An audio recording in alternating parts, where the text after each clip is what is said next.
My name is Nancy Solomon. I work at WNYC. I have a 20-year-old son who's the subject of this conversation. In this episode, we're going to look at one way families are trying to protect their kids from entering the justice system. Families who have a lot more resources than the ones we've profiled so far. But I'm not a parent, and I can only imagine how terrifying it must be to look at your kid and think, wow, he is sliding out of control. Or worse, to be unsure, to wonder, is this just a teen thing, or is something irreparable about to happen? So I asked Nancy to help me understand when she had that moment of desperation with her own son. This starts in high school, and he starts, I don't know whether it starts with him smoking pot or whether it just starts with him flailing academically in high school. Either way, it wasn't just about a kid getting stoned behind the house too much. He was flat out not going to school. Nancy had been patient, tried to let him find his way, but she felt like time was running out. She let him drop out of public school, and she found him a great private boarding school. And I got him in, and he got himself in. He wrote himself an essay. He went on the trip up there to see the place. Things were really looking a lot better. I was so relieved. For a few months. And then, in early May, he got expelled. What were you thinking at that point? I was thinking I needed some kind of therapeutic intervention. She'd actually already sent him to a specialist, somebody who focused on adolescent boys. I had just really gotten the report from this psychologist right about the time that he got expelled. Yeah. What did the report say? It was kind of complicated, but it was basically that he had low-grade depression, and the psychologist's concern is that with the low-grade depression and the interest in drugs, when he discovered an opioid, he was going to be all in. And wait a minute. That's a big step there. So that was scary, to hear from somebody, he is at risk of a serious drug problem if you let things go. That was it. She started thinking about a crazy idea that everyone had been pushing. Friends, family, the therapist, everybody. So wilderness therapy is this thing where, so these are places, obviously, in the wilderness. They're therapeutic, but they're basically like super tough love. You're going to be out in the wilderness, and you're going to backpack and camp in the rough for weeks and weeks until you find your own internal motivation to put your life together. Up until now, Nancy had totally rejected this idea. But now, now I'm at a point where when he comes back from his boarding school, he is 17 years old and 6 weeks away from his 18th birthday. And now I'm getting, advice that when he turns 18, I lose all power to send him anywhere without his agreement. A ticking clock. She's running out of time. So I gather you decided to do it. Yeah. So I decided to do it, and it was a horrible night. Horrible night. I didn't sleep, and it was just, and the look on his face. I mean, I betrayed him. It was the hardest thing I've ever done. I'm Kai Wright. This is Caught, and in this episode, we explore a path that runs parallel to the juvenile justice system. For parents who can afford it, there's an entire private industry that claims to have figured out how to help troubled teens. WNYC reporter Sophia Paliza-Carr travels into the private, pricey world of wilderness therapy.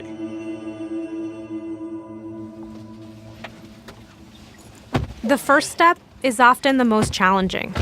Once a parent has decided it's time to send a kid away, they have to figure out how to send them.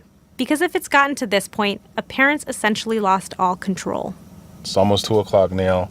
The pickup is scheduled for 3. So they'll call in someone like Tamarcus.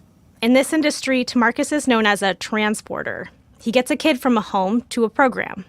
Because this generally happens in the middle of the night and without warning, some kids call this getting gooned or getting kidnapped. 20, 30 minutes out, we'll just give the family a call. And, what I've known is that it's been really helpful for parents to have that final, 30 minutes to emotionally to get themselves together. Yeah, hey, how you doing this morning? Still hanging in there, right? It's 3 a.m. Tamarcus is coordinating the pickup of a young girl on the East Coast. Okay, well, just want to let you know we're in the neighborhood. If whenever you guys are ready for us to come, we can come. Do you guys have any last-minute questions? He's already driven 4 hours today from his home in North Carolina, and he won't be home for another 24. Long day, yeah. He actually works full-time, checking in on foster kids for a placement agency. This is just his side gig. Lots of people in transporting are law enforcement or have worked at programs before. They find these jobs by word of mouth. So I guess we'll go ahead and head on over, okay? Please turn next right. So we're close to the home. We don't ever really want to, initially drive by the home just because you never know who's up and who's, in the yard or who's looking out of windows. We have T-shirts and pullovers that we have to put on that has our company logo on it, just to kind of let individuals know that, that we belong here. It's a two-person job. So once he and his female partner get inside, they'll budget about an hour. The parents make sure there's nothing dangerous in the house, take away phones, and wake up the kid and tell them where they're going. Then they get out of the way. You think about all of the scenarios that could potentially happen. Could this potentially be a scary situation for an adolescent? Yes. He says it mostly goes well, but sometimes the kid really resists. Kids will say they're going to go, and they get to the front door where we get to exit, and there's a lot of resistance, and such as them holding poles or holding other doors or grabbing something at last minute. We don't restrain kids or anything of that nature. We just assist the kids. An assist means gripping a kid's upper arm or locking arms with them to keep them from running. Tamarcus says he doesn't carry handcuffs, but there are transporters who definitely do. We try to, select music that the kid likes because it kind of keeps them calm and they've been stripped of everything. Once a kid is in the car, they'll head straight for the airport, get through TSA, and board a plane. Wilderness programs aren't casual camping trips. They're meant to break kids down and rebuild them. These programs offer the wilderness as a solution to all kinds of issues. Screen addiction. There is no running water, no electricity. The only thing that glows in the dark, a campfire. Substance abuse. In the 12 steps with a 16 to 21-day therapeutic expedition. Anxiety and pretty much anything else. The wilderness is our catalyst. We reveal potential, inspire hope, and save lives. And we believe it, and we live it. The catch is, it can cost over $500 a day, mostly out of pocket. But people are paying. A recent economic impact study found that programs like these are helping to bring in over $400 million to the state of Utah, a hub for this industry. For every kid that comes into the state of Utah, almost one job is created. That blew my mind. Jenny Wilder runs an online directory of these programs. She found that behavioral health care, as she calls it, is bringing in about 5 times what Sundance Film Festival brings into Utah. And she says more and more parents want this alternative kind of intervention. It's just totally different than dragging little Joey or Jane to the family therapy. But this idea, it isn't actually new. Think about Walden Pond. A lake is a landscape's most beautiful and expressive feature. It is Earth's eye, looking into which the beholder measures the depth of his own nature. Remember Thoreau's philosophy of self-reliance, struggling to find yourself while alone in the elements? This is a deeply American idea that became an organized movement way back in the 1880s. Imagine it's post-Civil War. America's booming. And if you're a wealthy industrialist, you might send your lazy 15-year-old son to a place like Camp Chocorua in New Hampshire. They had to paddle out in canoes, and they cooked over a fire. And a lot of people, educators at the time said, oh, how can you do that to these kids? That is so harsh. That's so tough. Will White wrote a book on the history of wilderness therapy. He says this camp was one of the first to start a tradition of teaching elite American boys the value of work and independence. And then, in the early 20th century, we get the Boy Scouts. They taught young boys outdoor skills like fire building and knots. And they adopted and fetishized Native American traditions. The chief has ordered that you be taken into the woods where you will remain alone throughout the night. In the 1960s, we get outward bound.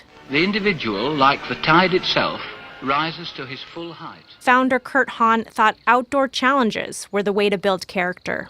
Then we see a lot of programs popping up in the 1970s and 1980s that were largely unregulated, including a program called Vision Quest. Vision Quest took adjudicated kids thousands of miles across the country in covered wagons and camped in teepees. These youngsters have been in trouble with the law many times. Standard treatments haven't worked. The road this wagon train travels is the one that can lead to home. Unfortunately, Vision Quest has been criticized for its boot camp-like methods and investigated in federal court after reports of child abuse and the death of a kid in their program. This is when the tough love model of the late 80s took hold. And these were the first programs that admitted kids who were taken against their will. Some used abusive methods, resulting in injuries and even deaths, which spurred a congressional hearing in 2007. In the guise of behavior modification, youth are being deprived of food, sleep, and shelter. They are forced to endure stress positions. Today, states like Utah have established licensing rules to prevent abuse. Programs have lowered the kid-to-staff ratio and implemented more training. Though there's still no federal oversight, and state regulations vary.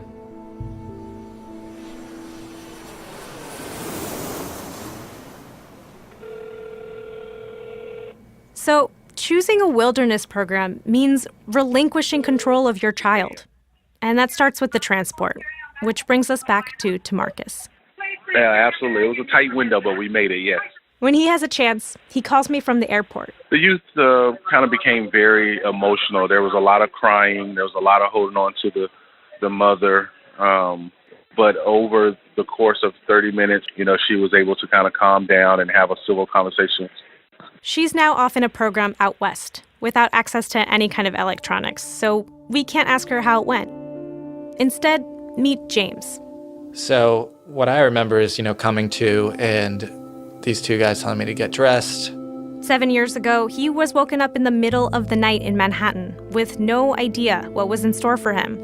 He had fallen asleep while watching TV, and now all he knew was he had to go with these men. So he put on a blazer and slacks. He thought maybe that would make his transporters look like his bodyguards. Then they drove to JFK and got on a plane. The guy who was with me, he was like a police officer. So he was like doing some work on his computer, as I remember. This was just like another day for him. Like he's done this a million times. And for me, it's like, surreal. I can't believe this is happening. James is a pretty quiet guy, but he's the most quiet when he recounts this experience. The plane he got on when he was 16 years old, it was headed for Utah. They told me that you can get out of there in a couple weeks, 3 weeks. And that was a lie. I was there for 2.5 months. And how he ended up there started on a street corner not far from Central Park. My old stomping ground. Yeah. He shows me his old school where he went from kindergarten all the way up until 10th grade. It's this old building, a private school, and they introduced him to his passion, which is fencing, when he was 6 years old. It's what he did every night and every weekend, and he was actually top 10 in the country back in the day. He was very active. He was very curious. He was always engaged. He was a happy kid. Bonnie, his mom, she's petite, very put together. She started to look for help for James when he was 8, just after his dad died of cancer. I wanted him to have someone to talk to and to vent to. And so I did that way back then. And I was told, he's fine. I didn't know that he was. It's at around the same time that James started to struggle with reading. So that set this all rolling.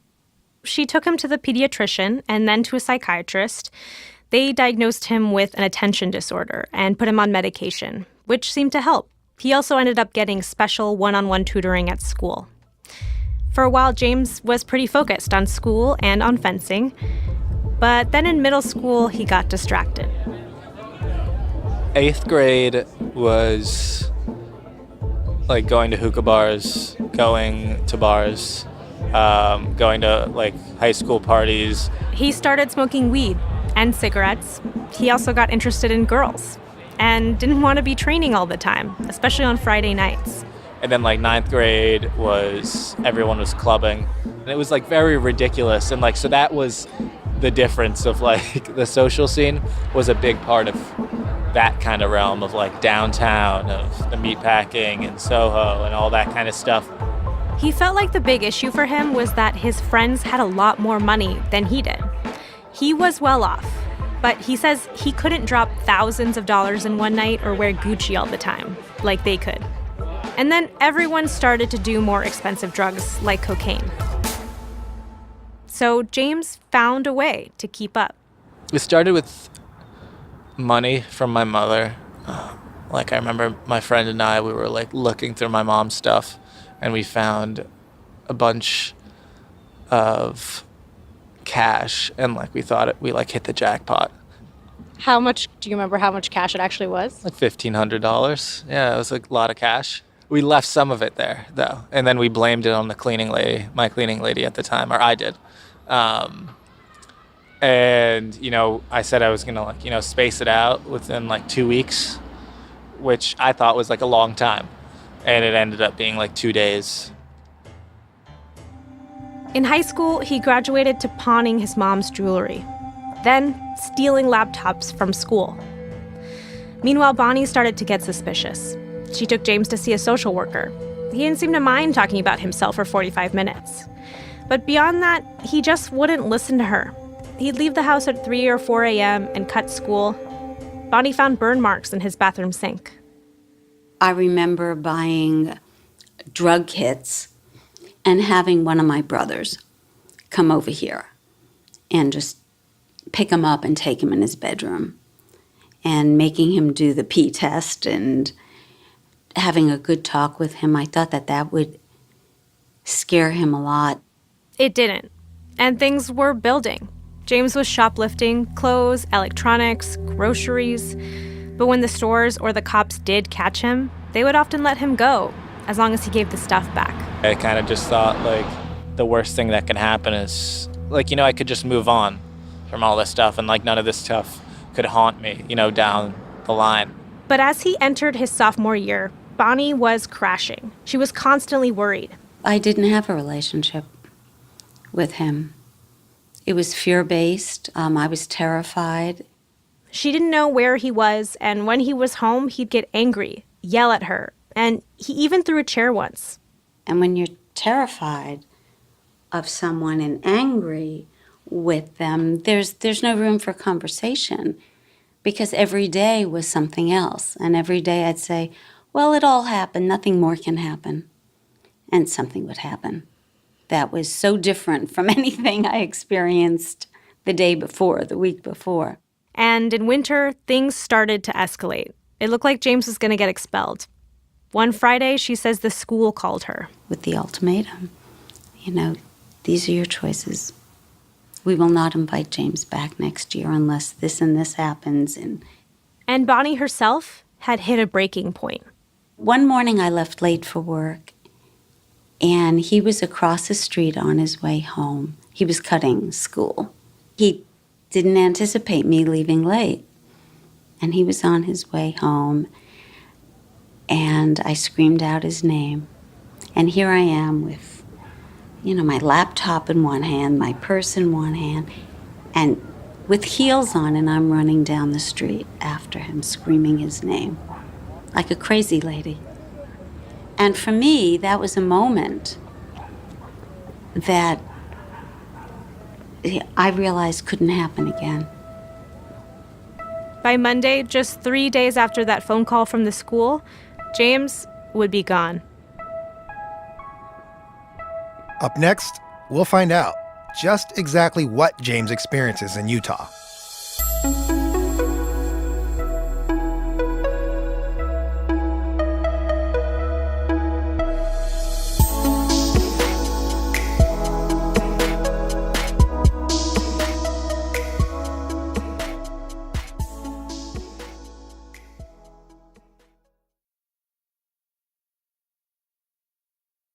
When we left, Bonnie had reached a point of no return with her son, and she had finally taken action.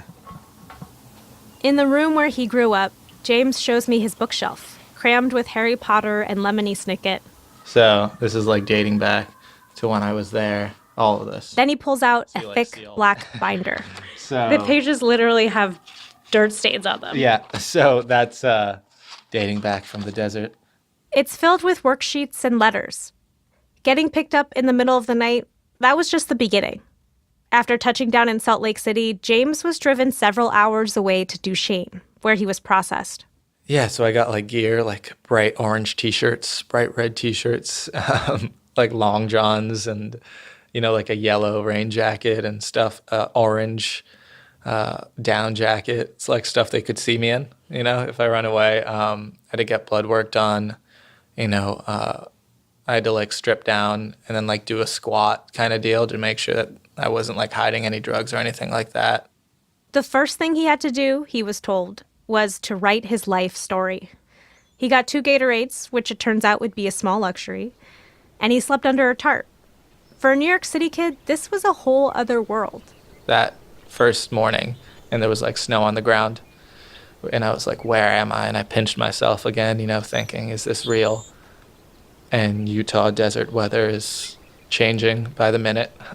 So it was very different than anything I'd ever experienced. It really breaks you down. This breaking down is a part of most wilderness programs. Generally, everything is taken away from you, and you can't eat a hot meal until you can make a fire without matches. For the first few days, you can't even talk to anybody except for staff and a peer mentor. At first, James was very unhappy. He even lied to his therapist and said his girlfriend was having an abortion in hopes that that would be enough reason to fly him home. But that didn't work, and he was still stuck in Utah. So when did you kind of settle in? I would say, settle in. It's hard to settle in a wilderness program. I don't think you're really supposed to, actually.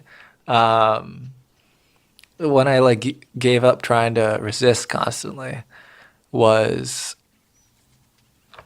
probably a month and a half in. Back in New York, Bonnie was relieved. She knew James was safe and away from trouble. She wrote him letters, finally able to confront him. Dear James, I want you to know that I love you very much. It is possible for me to love you and not like or approve of your behavior. I could not continue watching you make decisions. The daily routine of wilderness was pretty simple. We'd wake up, they'd say, wake up, like, good morning, G7, and then we'd all wake up. The shoes would be dispersed to us since they would take our shoes at night, so we wouldn't run away. They'd make breakfast, they'd hike. Kids would call groups when they wanted to talk about an issue they were having. They'd see their therapist once a week. They learned how to bust a fire by using 2 pieces of wood and a bow you'd rub together to get an ember. That was James's least favorite activity. Eating was his favorite, especially refried beans and rice. In the water, we would sometimes put a scoop of orange Gatorade powder, and it would give it a little tangy flavor. It was actually pretty good. These weird things that you learn in wilderness. If you refused to hike, the group didn't hike. And that meant you might stay there longer, because there's no end date for this program. The counselors decide when you're ready to graduate. And that was the whole big thing, and that's you're already here and you don't want to be here. So for you to have to stay here for even longer, and the more defiant you are, the longer you're going to stay. It's just the truth. And the truth is, James got pretty used to it. It was just so different than the city, and peaceful, and it was always interesting to come across people who are either cutting wood or they're on ATVs or RVs or whatever it was, and they were just living their life, and here we are, a bunch of kidnapped kids away for the summer forcefully.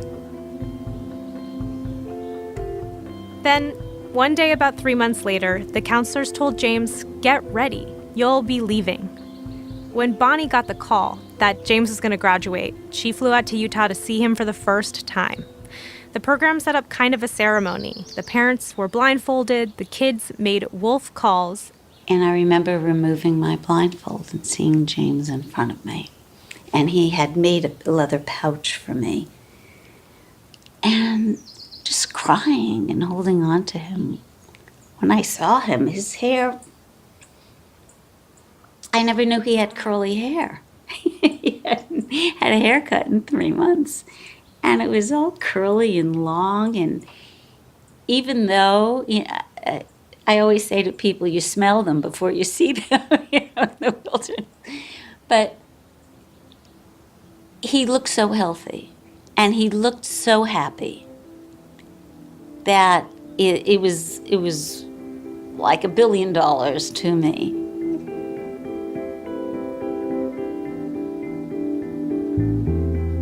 So that was 7 years ago. James is positive wilderness helped him. He's been sober since then, and now he's actually working on a master's in psychology. He's grown up. I knew that people were asking, were reaching out their hand, but I was not willing to take any of their help. So, life is different, to say the least. But I have talked to other kids who have had mixed experiences. Some tried to run away, some felt misled or betrayed. Others are still angry with their parents. For some, it leaves a lasting feeling of powerlessness. It was really rough being in the wilderness. For Noah, who went to Utah in 2009, he says sometimes the program made him feel like a dog. You kind of lose all your rights, and you're like, you don't really feel like a person. You feel like an object, like you're kind of property at that point, and you just kind of want to get away. You want to, be free again. He did try to run away, actually. Made it for 4 days before getting caught.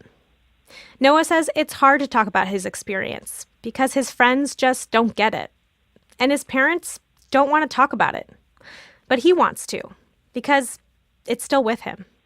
When I go to sleep still, I shake. I shake myself awake a few times. It's a weird twitch that I still do today. It's because you can only sleep during the designated sleep time or sleep hours. So if you were sleeping other than then, you could get in trouble. So every night when I go to sleep, I twitch a few times, and it scares my girlfriend. Scientific research on whether wilderness is effective is not quite there yet. Mental health professionals point out a lack of randomized controlled studies, and that studies are often sponsored by the industry itself. And parents are suing insurance companies to try to get them to pay for these programs because they usually don't cover them. And without insurance, the price tag is steep. Kids mostly don't just go to wilderness programs and then come home. They almost always do a stint in a residential program afterwards for at least 9 months. Bonnie paid nearly $135,000 for James's treatment, including time at a boarding school. She used her full arsenal of resources. She borrowed money from family members, she used up James's college fund, and even got a lawyer to get some funding from the public school system. Other families I've spoken to have spent much more. They've had to mortgage their homes or take out loans. Wilderness costs on average $513 a day, and boarding schools can cost as much as $10,000 a month. By comparison, the average cost of detaining a kid in juvie is $407 a day. So there's a parallel private alternative, which is actually a growing industry for some kids who make bad decisions, where they might get support and maybe a chance to move on with their lives. Sometimes even probation officers suggest to parents to look into private options. And in some cases, judges will okay programs like wilderness therapy in lieu of detention. But if you can't afford it, there aren't a lot of other options.